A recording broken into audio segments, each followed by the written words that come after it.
स्वागत है आपका आपके अपने YouTube चैनल एडवोकेट दीप लीगल हब में। आज के इस वीडियो में हम बात करेंगे कि अभी हाल में ही सुप्रीम कोर्ट ने वैवाहिक मामलों में जो वैवाहिक विवाद होते हैं, इसमें जब आप जमानत के लिए जाते हैं तो इससे संबंधित जमानत के क्या प्रावधान होने चाहिए, इस विषय पर सुप्रीम कोर्ट ने कुछ कहा है। और ये बहुत सारे लोगों के लिए बहुत ज़्यादा ज़रूरी बात हो सकती है, क्योंकि कई बार ऐसा होता है कि जब आप जमानत के लिए अप्लाई करते हैं, जब आप बेल के लिए अप्लाई करते हैं और वहाँ जब आपकी ज़मानत पर सुनवाई होती है, इसके बाद जब डिसीज़न पर पहुँचती है कोर्ट, तो वो आपकी ज़मानत से संबंधित कुछ ऐसी कंडीशन उसमें लगा देती है, जिसको फुलफ़िल किया जाना संभव नहीं हो पाता।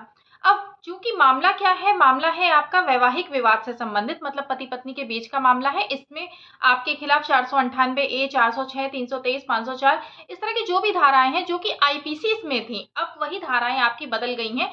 जैसे अगर हम बात करते हैं 323 की, तो 115(2) हो गया है, 504 की बात करते हैं तो 352 हो गया है, 506 की बात करते हैं 351(2) हो गया। तो इस तरीके से सारी धाराएँ चेंज हो गई हैं, जो कि आईपीसी की जगह पीएनएस ने ले ली है। इससे संबंधित वीडियो आपको समय-समय पर मिलते रहेंगे। बहुत सारी ऐसी धाराएँ हैं जिनके बारे में आपको बताया जाएगा कि अब वो धाराएँ चेंज होकर के बीएनएस में क्या हो गई हैं।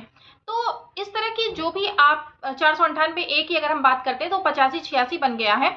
अब इसमें अगर किसी पत्नी ने अपने पति के ऊपर या अपने ससुराल वालों के ऊपर केस किया हुआ है और आपको अब जाना है जमानत लेने के लिए, चूँकि जमानत आपको लेनी ही लेनी है, ये क्रिमिनल केस है, आपराधिक मामला है, तो आपराधिक मामलों में आपको जमानत लेनी है। हाँ, ये अलग बात है कि अगर कुछ ऐसी धाराएँ वहाँ पर नहीं लगी हैं जिसमें आपको एंटीसिपेटरी बेल की ज़रूरत है, तो वहाँ पर आपको एंटीसिपेटरी बेल के लिए अप्लाई करना ही नहीं है। वहाँ पर आपको क्या करना है, आपको रेगुलर बेल के लिए अप्लाई करना है। और रेगुलर बेल की भी कंडीशन इसमें कुछ होती है, जो कि ये होती है कि अगर आप रेगुलर बेल के लिए अप्लाई करते हैं, तो आपको सेम डेट पर रेगुलर बेल नहीं मिलती है। कभी भी बाकी परिवार के जो सदस्य होते हैं, उन्हें तो रेगुलर बेल मिल जाती है, लेकिन जो पति होता है, उसे अंतरिम पर छोड़ा जाता है, इंटरिम बेल उसको मिलती है।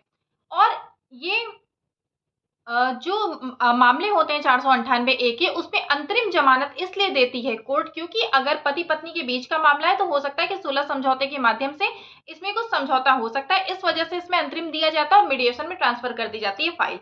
जब मीडिएशन में आपकी फाइल ट्रांसफर हो जाती है, तो वहां से मीडिएशन करने के बाद से फिर अगर मीडिएशन में ही मामला सलट जाता है, अगर वहां पर आपके बीच में समझौता हो जाता है, चाहे वो साथ रहने का हो या साथ न रहने का हो, जिस तरह का भी समझौता होता है, तो फिर आगे का प्रोसीजर उसको देखते हुए किया जाता है। और अगर मान लेते हैं कि किसी भी तरह का कोई समझौता नहीं हुआ है, तो आपकी फाइल मीडिएशन फेल हो जाता है, फाइल आपकी फिर से ट्रांसफर हो जाती है कोर्ट में। जब आपकी फाइल कोर्ट में ट्रांसफर होती है, तो फिर से आप रेगुलर बेल के लिए अप्लाई करते हैं, रेगुलर बेल के लिए फिर से उनसे एप्लीकेशन लगाते, प्रार्थना करते हैं जैसे, और फिर आपकी जमानत पर सुनवाई होती है और रेगुलर बेल आपकी वहां से मिल जाती है। तो ये आपका प्रोसीजर होता है बेल का। अब इसमें सुप्रीम कोर्ट ने क्या कहा है, कई बार ऐसा होता है कि जब आप जा रहे हैं बेल के लिए, जब कोर्टें आपको जमानत देती हैं, तो वहां पर कुछ ऐसी कंडीशन लगा देती हैं जो कि फुलफिल किया जाना ही पॉसिबल नहीं होता। कुछ ऐसी कंडीशन जो आप उसका पालन कर ही नहीं सकते, लेकिन फिर भी वो कंडीशन वहां पर लगा दी गई, जबकि मामला क्या था, मामला था वैवाहिक विवाद से संबंधित।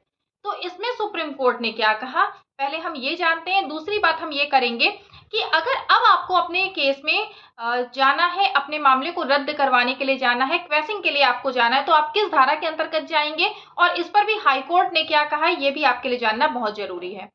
तो सबसे पहले सुप्रीम कोर्ट ने कहा कि वैवाहिक विवाद मामलों में जमानती अव्यावहारिक शर्तों पर नाराजगी सुप्रीम कोर्ट ने जताई, और सुप्रीम कोर्ट ने कहा कि जब कोई अदालत आरोपी को जमानत देने के निष्कर्ष पर पहुंचे, तो ऐसी शर्तें नहीं रखनी चाहिए जिससे उसका पालन असंभव या अव्यवहारिक हो जाए। जैसे कि एक मामला था जिसमें कि पटना हाई कोर्ट का मामला था, उसमें अदालत ने ऐसी शर्त लगाई थी कि अगर पत्नी से संबंधित कोई भी मामला है, तो उसमें बिना परिवार वालों की दखल के पति उसे देखेगा और पत्नी की जो भी मांग है उसे पूरा करेगा, जबकि ये संभव नहीं है। अगर पति पत्नी के बीच में चल रहा है विवाद, तो जाहिर सी बात है कि जब मामला एक टाइम पर ऐसी स्थिति में आता है जहां पर उन दोनों के बीच में सुलह समझौता होता है या फिर वहां पर कुछ मांग रखी जाती है, तो जो पति है वो अपने परिवार में उसको डिस्कस करता है, और डिस्कस करने के बाद फिर वो फाइनल डिसीजन पर आता है कि क्या करना चाहिए। अब ऐसे में पटना हाई कोर्ट ऐसे में जो निचली अदालत थी, निचली अदालत ने ये शर्त रखी कि बिना परिवार के दखल के वो अपनी पत्नी की जरूरतों को पूरा करेगा। जब मामला पति पत्नी के बीच का है तो वहां पे परिवार को फिर इन्वॉल्व होना पड़ता है, इसलिए ये शर्त जो कंडीशन थी वो बिल्कुल ही व्यवहारिक नहीं थी, अव्यवहारिक कंडीशन थी और इसे फुलफिल नहीं किया जा सकता। तो ऐसी कंडीशंस जो लगाई जाती हैं कोर्टों के द्वारा, इस तरह की कंडीशन जो कि फुलफिल नहीं की जा सकती, तो उन पर रोक लगाई है सुप्रीम कोर्ट ने। अब से अगर कोई भी वैवाहिक विवाद है, उससे संबंधित अगर कोई जमानत एप्लीकेशन लगी है, उस पर जब सुनवाई करती है कोर्ट, तो वो सुप्रीम कोर्ट के द्वारा लगाई गई इस रोक पर जरूर ध्यान देगी और जो कंडीशन बिना सोचे समझे कोर्टों के द्वारा लगा दी जाती हैं, उस तरह की कंडीशन अब आपके केस में आगे से नहीं लगेगी।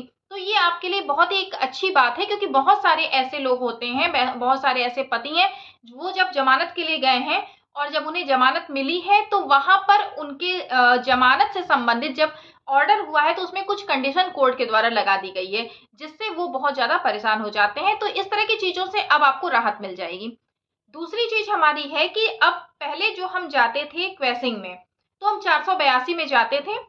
अब यहाँ पर आपको ये समझना सबसे पहले जरूरी है कि अगर आपका मामला जो है वो जुलाई के पहले का है, मतलब जो एफआईआर हुई है वो जुलाई के पहले की एफआईआर हुई है, आपका जो केस है मुकदमा अपराध संख्या उसमें जो है वो जुलाई के पहले की है। अब आप अगर जाते हैं जुलाई के बाद, आप जा रहे हैं हाई कोर्ट का, आप रुख करते हैं, आपको ये लगता है कि आपका मामला क्वैश हो सकता है, रद्द हो सकता है, और आप इसमें आप जाते हैं हाई कोर्ट में रुख करते हैं, तो ऐसे में आप किस धारा के अंतर्गत आपकी एप्लीकेशन लगेगी या आप किस धारा के अंतर्गत अब जा रहे हैं हाई कोर्ट मूव करते हैं।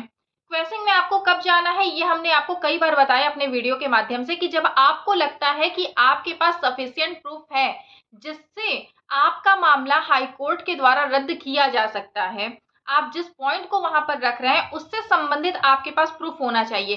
केवल किसी के कह देने पर, किसी के समझा देने पर या कई सारे वीडियोस देख लेने पर आपको अगर ये लगता है कि आप अब जाते हैं हाई कोर्ट में और आपका मामला क्वैश हो जाएगा, तो ऐसा बिल्कुल भी पॉसिबल नहीं है।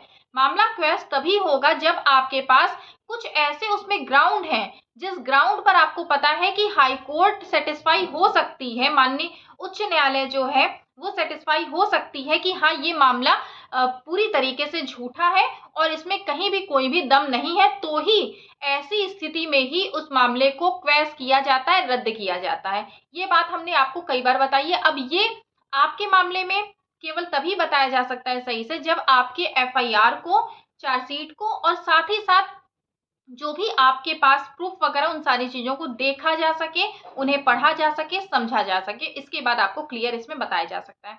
आप पहले जाते थे 482 में, हम आपसे कहते थे कि आप हाई कोर्ट जाइए, मूव करिए, 482 की एप्लीकेशन लगाइए, अपने मामले को क्वैश कराइए।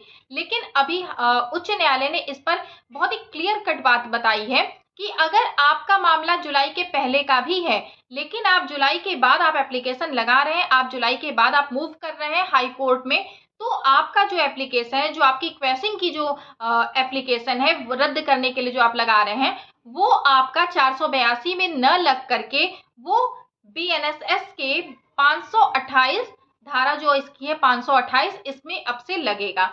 मतलब साफ है कि जो भी प्रक्रिया है वो नए कानून के अंतर्गत चलेगी, न कि पुराने कानून के। यहाँ पर आपकी एक चीज और हम क्लियर कर दें कि अगर मामला जो है, जो घटना है वो घटी है जुलाई के पहले की और अब आप जाते हैं इसमें एफआईआर कराने के लिए या फिर आप इसमें कंप्लेन फाइल कराने जाते हैं कोर्ट में, तो इसमें कौन सी धारा लगनी है। अगर आपकी जो घटना वो घटित हो चुकी है जुलाई के पहले, तो यहाँ पे आपका जो धारा जो लगेगी वो लगेगी आईपीसी की, मतलब आईपीसी ही लागू होगा अगर घटना जुलाई के पहले की है। लेकिन अगर वही घटना जुलाई के बाद की है तो आपकी बीएनएस आपका अप्लाई हो जाएगा, बीएनएस की धाराएं अप्लाई हो जाएंगी। लेकिन यहाँ पर एक चीज और समझने वाली है कि जो प्रोसीजर है वो कैसे चलेगा। हमारी जुलाई की घटना थी, जुलाई के पहले की हमारी घटना थी जिसमें हम जाते हैं जब कंप्लेन फाइल कराते हैं तो धाराएं हमारी सारी आईपीसी की लगी। अब इसमें हमारा जो प्रोसीजर है वो चलेगा बीएनएसएस के थ्रू, सीआरपीसी के थ्रू नहीं चलेगा, वो चलेगा बीएनएसएस के थ्रू। अब हमारा बीएनएसएस में भारतीय नागरिक सुरक्षा संहिता, इसमें जो सजा का प्रावधान किया गया है, जिस तरीके से प्रक्रिया बताई गई है, वो सारी चीजें आपकी इसके माध्यम से चलनी है, न कि हमारे पुराने सीआरपीसी के माध्यम से। तो ये चीजें आपको क्लियर होनी बहुत जरूरी है कि अगर आपके ऊपर या तो कोई केस हो रहा है या तो आप किसी के ऊपर केस कर रहे हैं या कर रही हैं, तो यहाँ पे घटना को पहले देखा जाएगा। घटना कब की है? घटना जुलाई के पहले की है, तो हमारी आईपीसी लागू होगी। लेकिन प्रावधान, सजा, ये सारी चीजें कहाँ से देखी जाएंगी? ये देखी जाएंगी भारतीय नागरिक सुरक्षा संहिता से, जो कि अभी नया कानून अभी लागू हुआ है। इससे हमारी सारी चीजें यहाँ देखी जाएंगी। लेकिन वहीं अगर घटना हमारी जुलाई के बाद की है तो वहां पर हमारा बीएनएस लागू होगा, भारतीय न्याय संहिता लागू होगी। मतलब जो धाराएं हैं वो भारतीय न्याय संहिता की लगेंगी, और जो प्रोसीजर है, जो सजा वगैरह है, वो तो हमारा भारतीय नागरिक सुरक्षा संहिता बीएनएसएस के थ्रू होना ही है। तो ये सारी चीजें आपको क्लियर होनी बहुत ज्यादा जरूरी थी कि अब आप क्वेसिंग के लिए कहाँ जा रहे हैं? आप 528 में जा रहे हैं क्वेसिंग के लिए, न कि 482 में।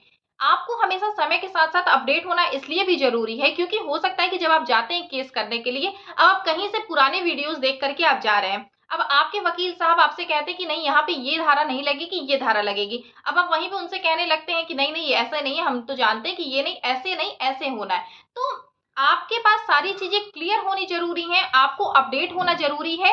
वक्त के साथ साथ जैसे चीजें अगर चेंज हो रही हैं तो उन चेंजेस के साथ साथ आप भी अपडेट रहिए। उसके बाद ही आप अपने केस को सही तरीके से लड़ सकते हैं और अपने वकील पर भी पूरा भरोसा कर सकते हैं कि आपके जो वकील साहब हैं वो सही तरीके से काम कर रहे हैं या नहीं कर रहे हैं। तो आज की इस वीडियो में आपको 2 जानकारियां दी गई हैं। इसके साथ साथ बहुत सारी जानकारियां दी गई हैं। अगर आप इसे सही ढंग से सुन सकते हैं और समझ सकते हैं तो आपको बहुत सारी चीजें ऐसी जो कि क्लियर हो गई होंगी। जो मेन इसमें पॉइंट था हमारा जमानत से संबंधित था कि जो भी कंडीशन कोर्ट लगा देती है, अब वो ऐसी कंडीशन नहीं लगा पाएगी जिसे फुलफिल नहीं किया जा सकता, जो कि अव्यवहारिक होंगी।